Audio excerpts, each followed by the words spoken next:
early platypus gets the whatever it is the platypus eats. Or so the saying goes.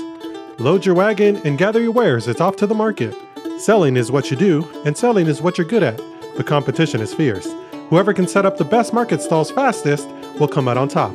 A sales animal's work is never easy in Dale of Merchants Collection.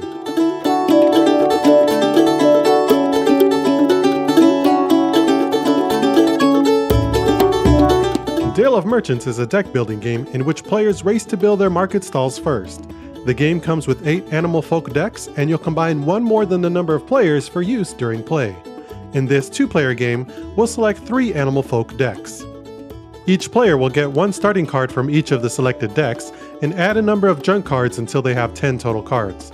This will comprise each player's starting deck, shuffle it up, and draw 5 cards to make your starting hand.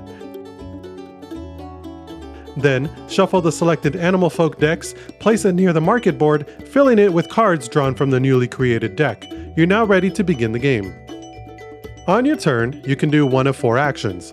You can purchase a card from the market, play a technique card, build your stall, or discard cards from your hand. In order to purchase a card from the market, you'll need to discard cards in your hand equal to or greater in value than the card in the market plus the modifier on the board. Cards further to the left on the market are more expensive due to the modifier.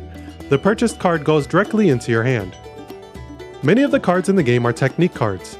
You can place one as an action by placing it in front of you and resolving the effects listed on the card. There are all sorts of effects that can range from swapping your cards with another player to taking a card from the market.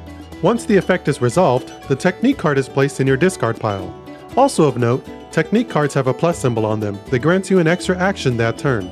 This can lead to a chain of multiple technique cards being played on a single turn.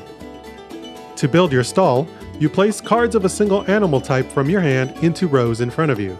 The cards you place must be exactly equal in value to the row that they are in. In row 1, the value must be 1. In row 2, they must have a combined value of 2, and so on. Whoever builds 8 rows first is the winner of the game. Finally, you can discard any number of cards from your hand to the discard pile if you don't like what you have. After taking your action, you'll refresh your hand. Unlike many other deck building games, you'll keep whatever cards remain in your hand and draw back up to 5. Then, slide the cards in the market to fill any gaps and fill the remaining spots from the market deck. This ends your turn, and play continues around the table until one person wins. In many ways, Dale of Merchants feels a lot like other deck builders. You buy cards, play cards, shuffle cards, rinse and repeat. But in many other ways, Dale of Merchants sets itself apart from the crowd. I'll readily admit that I'm not the most well-versed when it comes to deck building games, but there was a lot more card movement that I was accustomed to. Various cards will allow you to send cards to and from your draw deck and discard piles. You can take or swap cards from your opponent or force them to interact with their decks. This type of card flow really opens up the game space in a literal sense. You'll be interacting with more than just the market row or the cards in your hand. Depending on the card combination in the game, it can feel like nothing is off limits. But more than anything, Dale of Merchants impresses with its sheer variety. Each of the 8 animal folk decks has their own personalities and introduce different keywords and systems into the game. Different combinations of animals will create unique play sessions. The turtles juggle multiple projects at once, but can't seem to get any of them done on time because, well, they're turtles. That means you'll have to spend more resources to finish off turtle cards, but the effects are usually worth it. The pangolins roll dice to resolve their card effects, catering to players who enjoy a bit more randomness. And that's really the appeal of having so many animal types in one game. Collection is also fully compatible with the previous 2 Dale of Merchant games, giving you more options of play. Collection even includes a randomizer deck with short descriptions and stats of all the animals to help you set up.